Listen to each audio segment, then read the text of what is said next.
Games versus Brighton, games versus Fulham. It seems like these pre-season teams are coming at the right time. And I make this point because we beat Brighton 4-3 in pre-season and then beat them a few days ago.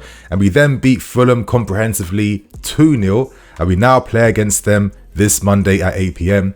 And for me, my friends, it's simply about the psychological aspects. We're playing against teams we've already beaten playing under Pochettino's system. Still though, of course, the season brings new issues, new problems, and Fulham, even though they've got 2 draws, 2 wins and 2 losses, they have got some good points. They got them against Arsenal and also Everton as well too, and they've currently been using this 4-3-3 system to very good effect.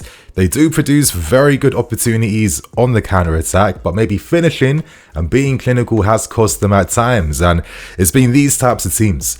These types of teams that are more than happy to use their low blocks and play patiently for counter-attacking opportunities that has been our bogey teams throughout this season. And I'm not expecting anything different on Monday. Now, what makes things completely different compared to pre-season is that this is a London derby. I'm expecting a fierce encounter. I'm expecting battles. I'm expecting yellow cards as well too. And I'm expecting a Fulham team that are going to feel pretty confident in themselves that they're playing against us at the perfect time. We're a combination of injuries and suspensions and bad form. But regardless of any of that, London derbies don't tend to follow any scripts. And for me, if we want to get the 3 points against Fulham, we're going to need greater things other than our footballing prowess. It's going to be about our mentality and that will to want to win. So my friends, in today's preview versus Fulham, I'll be discussing team news, press conference, predicted lineups, and my prediction too. Hit that like button, share your thoughts and opinions. Can we finally make this 2 wins consecutively? Touch woods, fingers crossed, my friends. But before we get into anything, today's video was brought to you by Parimatch. Quick question everyone, but how would you like to net yourself £30 in football free bets? That's right, our friends over at Parimatch UK are offering their new customers £30 in football free bets when you place your first £10 with them on any football market. To claim this offer, you must simply create a Parimatch account and opt into the promotion. Then place a £10 bet on any football market of odds of even or above within 7 days of opening your new account. Full terms and conditions apply with all the links you need provided below in the description. So thank you to Parimatch UK for sponsoring today's video. Now let's start with the team news, and we have some very bad news for Ben Chilwell, who is set to miss the next month due to picking up another hamstring injury. Pochettino confirmed that this is the same leg that's received this injury, and he mentioned that this time it was very unfortunate and very unlucky, and I think that's kind of been the whole history behind all of Ben Chilwell's injuries. You know, I feel like there was more to come from him if he played as a left back. He has offered something to the team, and just from a personal human note, it's always a shame when any player gets injured, so let's hope he comes back better in the future. To move on though, we have more positive team news. It seems like Carney and Madueke could be made available in the game on Monday, and that's because both players have been training now with the first team for a bit of time. You know that Noni was available for the game versus Brighton, but Pochettino didn't select him, and the rumours suggest that, you know, Noni was spotted on social media, you know, enjoying his life. You know, he's like a millionaire, you know, young guy. What else are these guys going to do in their off time other than hit the clubs and party? But it seems like Pochettino wasn't quite impressed, and these are learning moments for young players like this. And of course, we can't forget that Malo Gusto and Nico Jackson are both suspended for the game versus Fulham. So it'll be very interesting to see how Pochettino adapts and rotates the squad. So that's the team news out the way. Let's now move on to dissecting the key talking points from Pochettino's press conference. And Pochettino mentioned that we had a very solid performance against Brighton when we finally picked up a win. And it was nice to see the upturn in our performance in that second half. I think Cole mentioned that in his post-match interview, and I think Pochettino also stressed that as well too. And, you know, that type of Chelsea rigor and spirit, I think we're going to definitely need that against Fulham. But to move on, of course, what we all want to understand and know is, with no striker available essentially, what is the game plan going to be versus Fulham? And Pochettino mentioned that he is set to have to adapt, and I think that's kind of obvious. However, we aren't too sure whether he may use a strikerless system or whether he uses a striker in the game. He mentioned that the next 48 hours is going to be very key because maybe certain players may become viable options, or maybe Pochettino needs a bit more time to fully assess to see whether they can play. So, are we going to see Sterling up front, or could Armando Broja actually start the game up front? That would be very interesting to see. Pochettino revealed that he did hold discussions with Nico Jackson after he picked up yet another yellow card to get the suspension for Fulham. Pochettino stressed in his previous press conference that Nico had to be a bit more, intelligent on the field when it came to dealing with our referees. But you know what? I think out of all the yellow cards he picks up this season, I think the one versus Villa was incredibly unlucky. I think that was just very smart goalkeeping from Emi Martinez. I didn't think that Nico had any time really to react, and I don't know. I thought that was kind of harsh in my opinion, but that's the Premier League for you. And regardless if things are harsh or unfair, you have to be ready to deal with all these circumstances, and I think that's what Pochettino is stressing to Nico. To move on though, we got some insight behind what could be happening in the January window. Now, if we go back to the interviews that came out from Winston Lee and Lawrence Stewart on the club's official website, where they discussed that they are preparing for the next 2 to 3 transfer windows, it really tells you how much foresight is needed when it comes to signing and making additions. And Pochettino mentioned again that he has a good relationship with the directors, good communication skills with them. But interestingly, he said that when the window ended in the summer, he mentioned that he wants to be more involved when it comes to bringing players into his team. Now, if you guys remember, before we sign anyone in the summer, it was revealed that Pochettino wants experience, and most notably, Premier League experience, and we got none of that. Let's keep things real. So it does seem like he will have a bit more of a say when it comes to maybe addressing certain concerns in the squad, and it seems like up front is something that he's paying attention to. I'll be discussing that in a later video, of course. But on top of this, before I finish things, he also mentioned that this is still quite fluid.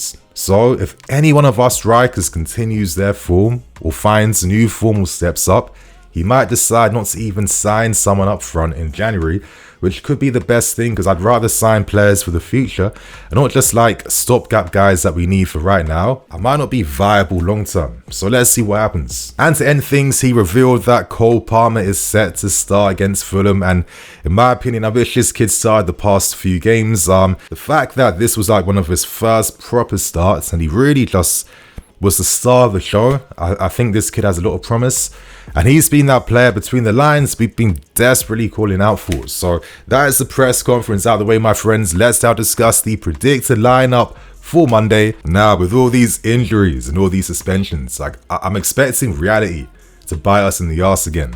So is that going to be goodbye fullbacks, goodbye number 10? I feel like maybe against Fulham, we might see a lineup that reverts back to other lineups that we've seen before during the season, but let's keep things contextual, my friends. I think if there was going to be a reason behind why this was the case, it's due to the suspensions and the injuries, so I can completely understand that. So ideally, I would love to see maybe Maatsen on the right, Enzo deeper, etc, etc. But I think Pochettino stressed the importance behind adaptation. So here's the lineup I'm expecting Pochettino, not myself, to start the game against Fulham. So as you guys can see, Sterling up front, behind him Mudryk, Enzo playing this 10/8 role, and then Cole Palmer on the right hand side.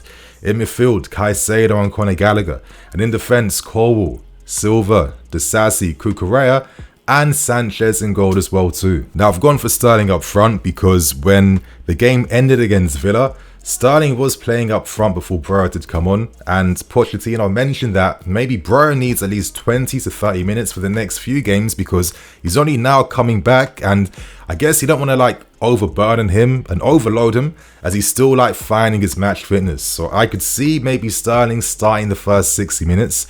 In behind him, Mudryk, Enzo, Palmer. I think Mudryk must continue down the left.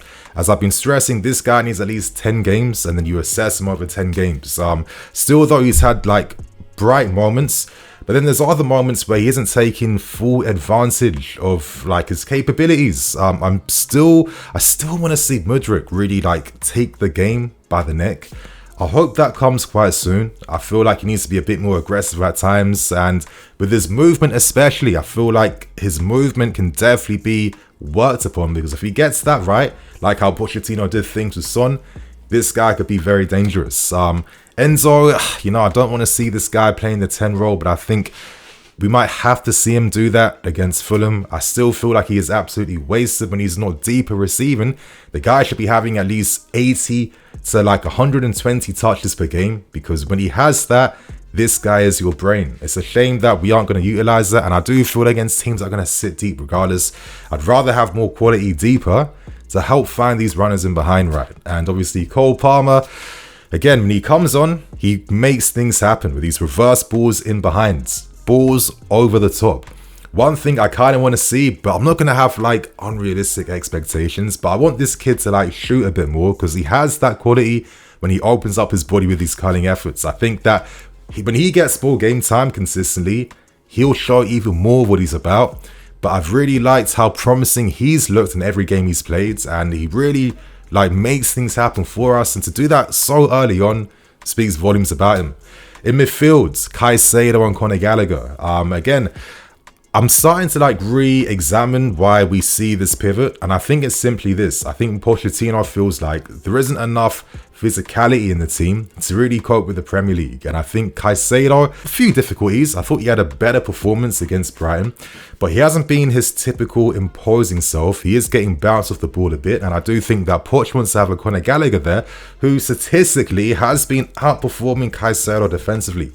No matter what you want to say, Gallagher is fulfilling that defensive role where he can also support from deep, and that's why he's using kind of like two ball winners in midfields. I think they offer some physicality, and against a Fulham team that will have three in midfield and are going to be tough in their tackles, you need to match that. So I can probably respect why we might see this pivot against them. And in defense, listen, it's a defense that I can understand due to the circumstances. I think Cole will play on the left side again. I'm expecting Silva and Disasi to return, and Cucurella should be playing on the right hand side after really impressing against Brighton. And I just think that his mentality to really come back after essentially being made to plus requirements spoke volumes about him. And it's also like a reminder to us fans to maybe give these guys a bit more patience and not like completely write them off. So let's hope he continues that performance against Fulham. Disasi, I've liked him. I think the guy is a beautiful passer, very classy. The ball just glides on the field when he plays those low-driven passes. Dominant aerially. I think when he has to follow runners and stuff and turn is not the best, but let's hope he can reduce those moments. And I think Silva, I want to see Silva look to try and play a bit deeper with these balls over the top and in behind, which Cole normally does down that side. So that's my starting predicted lineup. I feel like we could really need subs in the game. So Breyer, Madueke, Mats and Ugo, their impacts would really help us seal the win or get back into a game. So my friends, I'm going to wrap things up with my match prediction. We have to get 2 consecutive wins. Am I asking too much? Is my head in the clouds? I'm not too sure. But if there was going to be a time we do this, it has to be against Fulham to take full advantage. I think the team will really like do what they have to do to get the points more than the football performance, and I will respect that. I'm going to go for a 2-1 win on our side, my friends. So on that note, hope you guys enjoyed. Share your thoughts and opinions. And of course, don't forget to watch my What We Learned video against Aston Villa. So my friends, I am Nini FC. This is Blue Lions TV. I'll catch you guys later with some more videos. Cool.